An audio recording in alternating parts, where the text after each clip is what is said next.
Assalamualaikum warahmatullahi wabarakatuh. Saya Nadila Safitri, NPM 20110211071. Dan rekan saya Intan Saputri, NPM 20110211055. Di sini kami akan menjelaskan tugas akhir kami, yaitu mini skripsi Ekonometrika 2 yang berjudul Analisis Pengaruh Tingkat Inflasi dan Jumlah Uang Beredar terhadap Nilai Tukar Rupiah atas US Dollar tahun 2001 sampai 2021. Bab 1. Pendahuluan. Latar belakang. Globalisasi dalam bidang ekonomi menyebabkan berkembangnya sistem perekonomian ke arah perekonomian terbuka antar negara. Perkembangan ekonomi internasional yang semakin pesat dan terkait antar negara-negara di dunia dapat memacu perubahan indikator makro suatu negara. Perkembangan ini menyebabkan adanya perdagangan internasional. Perdagangan internasional terdapat perbedaan mata uang yang digunakan dalam transaksinya. Perbedaan tersebut merupakan salah satu indikator makroekonomi. Sehubungan dengan itu, diperlukan adanya satuan mata uang yang sama sehingga mata uang kedua negara dapat dikonversikan ke dalam mata uang lain dengan menggunakan satuan ukuran nilai tukar mata uang yang disebut dengan kurs. Kurs rupiah di Indonesia mengacu pada dolar Amerika, sebab perdagangan internasional didominasi dengan transaksi menggunakan dolar Amerika. Berdasarkan pada kondisi faktual tersebut, maka menarik untuk dicermati secara lebih mendalam mengenai faktor yang memengaruhi nilai kurs di Indonesia, terutama tingkat inflasi dan jumlah uang beredar. Di sini terdapat rumusan masalah, tujuan, dan kerangka teoritis, seperti tertera pada layar. Hipotesis yang kami gunakan adalah diduga bahwa inflasi berpengaruh positif dan signifikan terhadap nilai tukar rupiah atas US dollar tahun 2001 sampai 2021. 2. Diduga bahwa jumlah uang beredar berpengaruh positif dan signifikan terhadap nilai tukar rupiah atas US dollar tahun 2001 sampai dengan 2021. Diduga bahwa inflasi dan jumlah uang beredar berpengaruh positif dan signifikan terhadap nilai tukar rupiah atas US dollar tahun 2001 sampai dengan 2021. Bab 2. Tinjauan pustaka. Yang pertama adalah landasan teori. Teori nilai tukar. Di sini kami menggunakan teori paritas daya beli yang menerangkan bahwa nilai tukar nominal antar mata uang dari dua negara bergantung pada tingkat harga di kedua negara tersebut.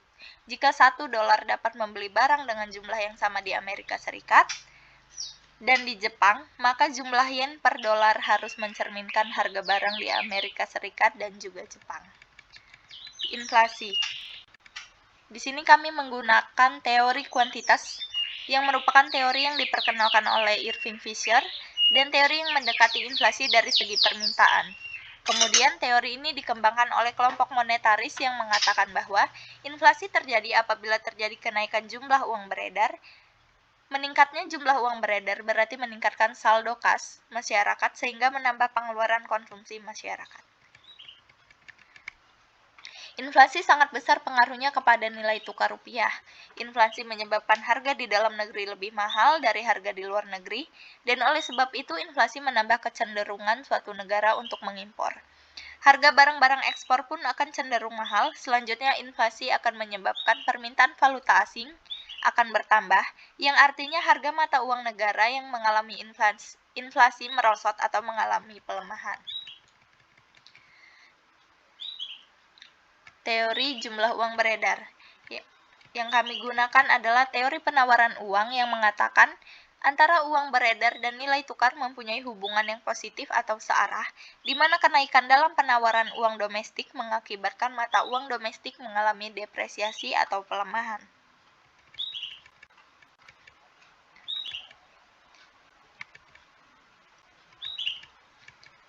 Hubungan antar variabel, inflasi dan nilai tukar. Peneliti ekonomi Bank Indonesia menyatakan tatkala inflasi bertahan tinggi, upaya menurunkannya pun menjadi mahal, karena Bank Indonesia perlu menaikkan suku bunga untuk memperketat likuiditas uang di dalam perekonomian. Hal itu dilakukan melalui kebijakan moneter Bank Indonesia dalam menentukan tercapainya kestabilan moneter. Inflasi sangat berpengaruh kepada nilai tukar rupiah. Inflasi menyebabkan harga di dalam negeri lebih mahal dari harga luar negeri, dan oleh sebab itu inflasi menambah kecenderungan suatu negara untuk mengimpor. Selanjutnya, inflasi akan menyebabkan permintaan valuta asing akan bertambah, yang artinya harga mata uang negara dan yang mengalami inflasi akan terdepresiasi. Jumlah uang beredar terhadap nilai tukar. Peredaran valuta asing yang timbul sebagai akibat kelebihan permintaan atau penawaran uang. Apabila terdapat kelebihan jumlah uang beredar, maka neraca pembayaran akan defisit, dan sebaliknya apabila terdapat kelebihan permintaan uang, neraca pembayaran akan surplus. Kelebihan jumlah uang beredar ini akan mengakibatkan masyarakat membelanjakan kelebihan ini, misalkan untuk impor atau membeli surat-surat berharga dari luar negeri, sehingga terjadi aliran modal keluar, yang berarti permintaan akan falas naik, sedangkan permintaan mata uang sendiri akan turun.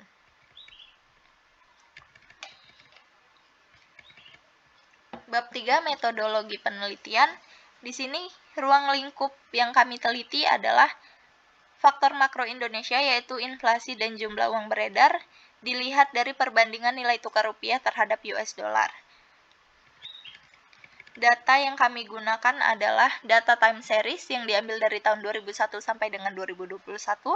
Sumber data yang kami ambil adalah data sekunder yang bersumber dari Statistik Ekonomi Keuangan Indonesia, dari situs Bank Indonesia dan Badan Pusat Statistik atau BPS.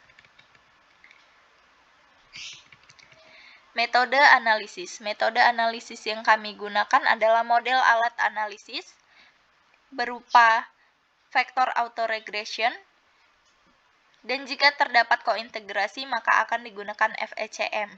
Pendugaan model analisis. Metode estimasi. Uji stasioneritas, pemilihan lak optimum, uji stabilitas, uji kausalitas atau Granger, impulse response function, variance decomposition, dan selanjutnya bab 4 dan regresi akan dijelaskan oleh teman saya Intan Saputri. Jadi di sini saya akan melakukan estimasi par menggunakan aplikasi Views. Sebelum itu kita akan menguji stasionaritas data antar variabel. Yang pertama ada kurs, kita klik View, lalu pada unit root test, di level dan trend dan intercept. Kita oke. Variabel cruise probabilitas menunjukkan angka 0,1764 yang lebih dari 0,05. Hal ini membuktikan bahwa variabel kurs tidak stasioner pada tingkat level. Lalu pada tingkat first difference, kita pilih pada tingkat first difference, probabilitas menunjukkan angka 0,0105 yang berarti variabel kurs stasioner pada first difference. Lalu pada variabel inflasi, langkahnya sama seperti tadi. Pada tingkat level, variabel inflasi sudah stasioner pada tingkat level. Lalu pada variabel M1, pada tingkat level, probabilitas lebih dari 0,05 artinya tidak stasioner pada tingkat level, tetapi stasioner pada tingkat first difference karena probabilitas menunjukkan di bawah 0,05. Selanjutnya, kita akan menentukan panjang leg optimum. Yaitu dengan cara klik variabel, semua variabel, lalu kita open as var.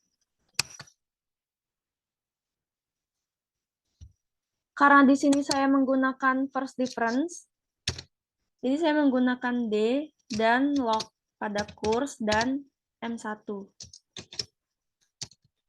Karena data kurs besar.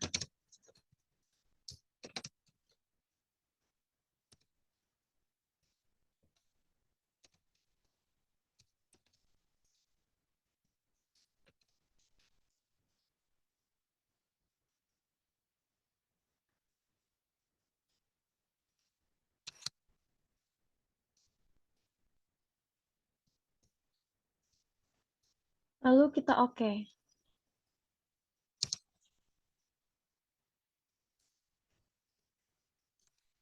Lalu pada hasil var kita klik view, lalu kita pilih leg structure pada leg length kriteria.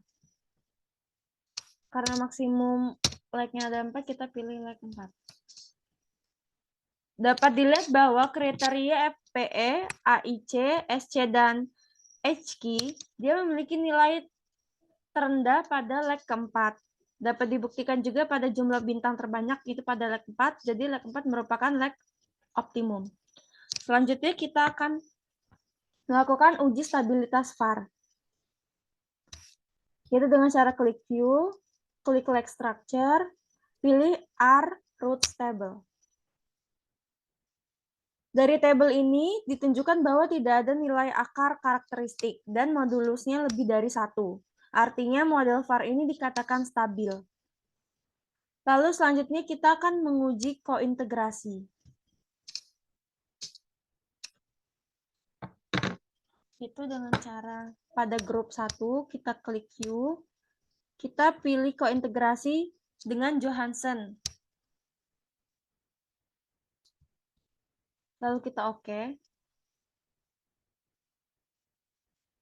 Dapat dilihat di sini bintangnya terdapat pada no intercept dan no trend pada kriteria AKIK information dan squash kriteria. Berarti kita pilih yang nomor 1.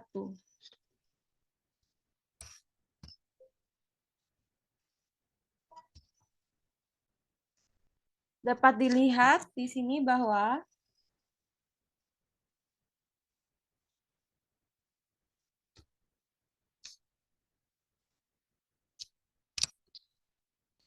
uji kointegrasi ini hipotesisnya adalah H0-nya menyatakan bahwa tidak ada kointegrasi dan HA-nya menyatakan bahwa ada kointegrasi. Nah, berdasarkan hasil kointegrasi ini dapat dilihat bahwa nilai trace statistik yang lebih kecil daripada critical value. Dengan demikian, H0 dapat diterima atau tidak ada kointegrasi. Dan dapat dilihat juga pada nilai probabilitas yang lebih besar dari 0,05. Dengan demikian, dari hasil uji kointegrasi dapat dilihat bahwa di antara pergerakan kurs, inflasi, dan jumlah uang beredar tidak memiliki hubungan dalam jangka panjang. Lalu selanjutnya kita menguji kausalitas Granger.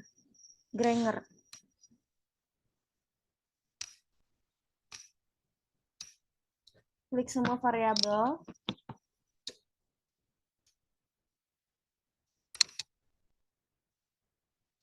Pada grup 1, kita klik view. Lalu pilih Granger causality. Kita akan mencoba semua leg. Kita pilih leg 1. Pada leg 1 ini, variabel inflasi secara statistik mempengaruhi kurs karena nilai probabilitas yang lebih kecil dari 0,05. Begitu juga dengan kurs yang secara signifikan mempengaruhi inflasi. Berarti dia memiliki kausalitas dua arah. Variabel M1 secara statistik signifikan mempengaruhi kurs karena nilai probabilitas yang lebih kecil dari 0,05. Sedangkan kurs tidak mempengaruhi M1 karena nilainya lebih dari 0,05.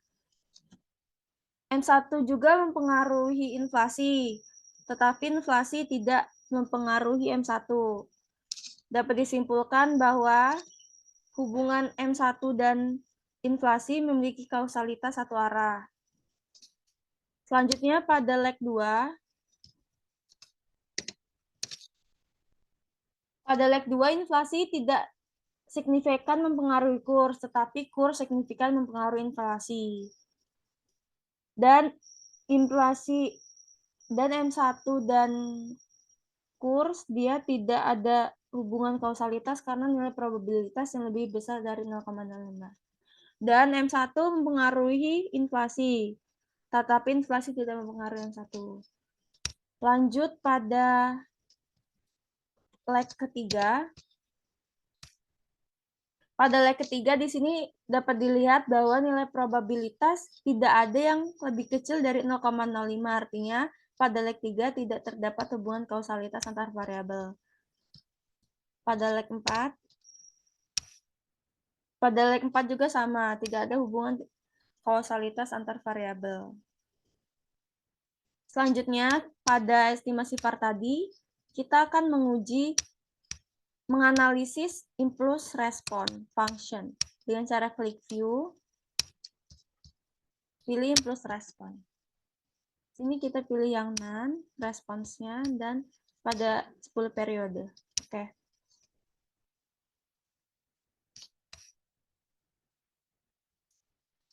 Dapat dilihat bahwa respon kurs terhadap shock dari dirinya sendiri pada periode awal positif tetapi menurun sampai negatif periode 2. Lalu dari periode 2 meningkat di periode 4 dan lalu turun lagi di periode sampai periode ke-6 dan seterusnya dalam jangka panjang akan stabil tetapi mendekati angka 0.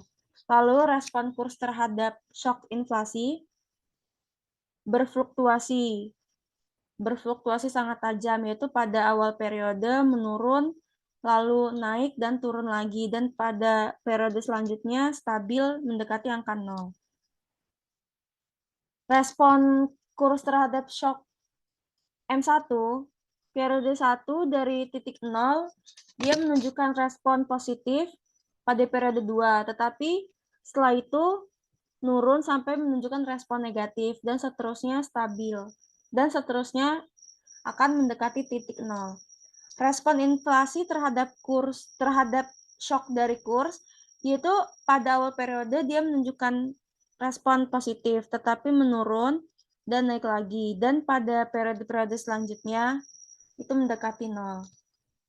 Dan respon inflasi terhadap shock dirinya sendiri pada awal periode mengalami penurunan sangat panjang sampai ke periode kedua dan meningkat lagi sampai periode keempat dan seterusnya. Dan seterusnya berfluktuasi. Respon inflasi terhadap M1 bergerak dekat pada titik 0, bahkan menyentuh titik 0. Oleh karena itu, shock dari inflasi akan menghilang dan tidak permanen dalam jangka menengah maupun dalam jangka panjang. Respon M1 terhadap shock dari kurs pada awal periode menunjukkan respon negatif tapi mengalami peningkatan pada periode ketiga, lalu menurun lagi dan seterusnya stabil mendekati titik 0. Lalu pada respon M1 terhadap shock dari inflasi, dari yang awal periode titik 0, dia menunjukkan respon positif, tetapi pada periode ketiga mengalami penurunan yang sangat panjang, dan periode keempat naik lagi. Dan respon M1 terhadap shock dari dirinya sendiri, awal periode menunjukkan respon positif, tetapi pada periode 3-4 negatif, dan naik lagi pada periode 6 dan seterusnya mendekati titik 0. Selanjutnya kita akan menganalisis varian decomposition. Kita pilih yang table pada 10 periode, lalu kita oke.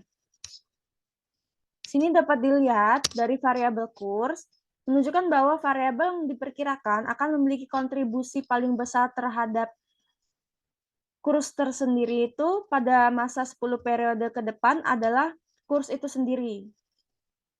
Dengan rata-rata kontribusi per tahun sebesar 76,77%, yang diikuti oleh inflasi rata-ratanya sebesar 15,56, dan yang paling kecil kontribusinya adalah rata-rata jumlah uang beredar atau sebesar 7,66%. Selama 10 periode mendatang, kurs memberikan rata-rata kontribusi per tahun terbesar. Tetapi setiap periodenya terus menurun, berbanding terbalik dengan inflasi dan M1 yang berkontribusi setiap periodenya mengalami peningkatan. Selanjutnya pada variabel inflasi, menunjukkan bahwa variabel yang diperkirakan akan memiliki kontribusi yang paling besar terhadap inflasi pada masa 10 periode ke depan adalah INF. itu sendiri dengan rata-rata kontribusi per tahun sebesar 86,97% yang diikuti oleh kontribusi kurs rata-ratanya sebesar 12,73% dan jumlah uang beredar yang rata-ratanya mendekati 0%.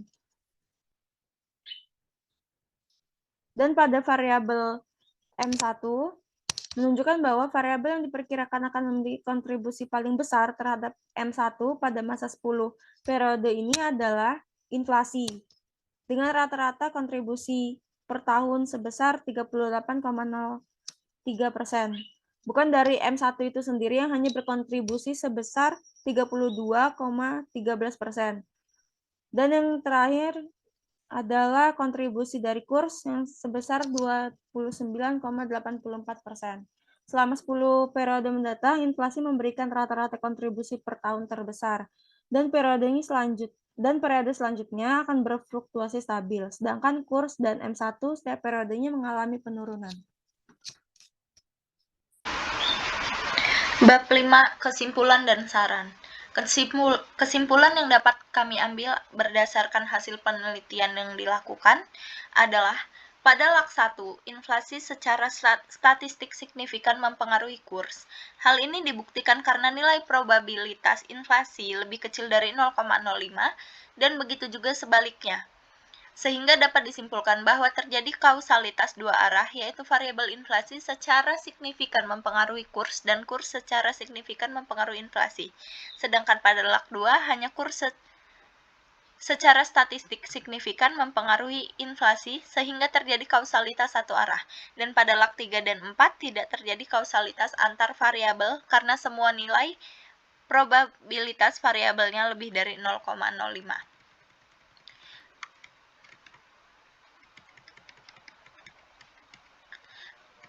Pada lak 1 M1 secara statistik signifikan mempengaruhi kurs. Hal ini dibuktikan karena nilai probabilitas M1 lebih kecil dari 0,05, tetapi sebaliknya kurs secara statistik tidak mempengaruhi M1, sehingga terjadi kausalitas satu arah, dan pada lak 2, 3, dan 4 tidak terjadi kausalitas antar variabel karena semua nilai probabilitas variabel lebih dari 0,05.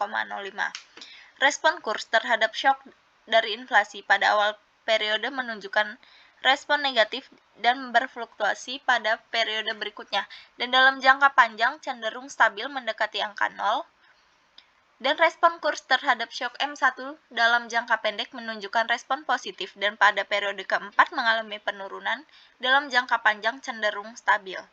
Respon inflasi terhadap shock dari kurs pada periode 1 hingga 3 mengalami respon yang menurun, tetapi pada periode 3 naik dalam jangka panjang cenderung stabil mendekati angka 0. Dan respon inflasi terhadap shock dari M1 bergerak dekat pada titik 0, bahkan menyentuh titik 0 tersebut. Oleh karena itu, shock dari inflasi akan menghilang dan tidak permanen dalam menengah dan jangka panjang. Respon M1 terhadap shock dan kurs pada awal periode mengalami kenaikan hingga periode 3, lalu turun lagi sampai dengan periode kelima dan setelahnya cenderung stabil mendekati angka 0. Respon M1 terhadap shock dari inflasi mengalami kenaikan di awal periode yang cukup tinggi, tetapi mengalami penurunan tajam pada periode 3 dan naik lagi di periode keempat, dan setelahnya cenderung stabil dekat dengan titik 0. Inflasi dan M1 memberikan kontribusi perubahan yang kecil terhadap kurs, tetapi terus meningkat dalam jangka panjang, karena yang berkontribusi besar akan perubahan adalah kurs itu sendiri dalam jangka pendek.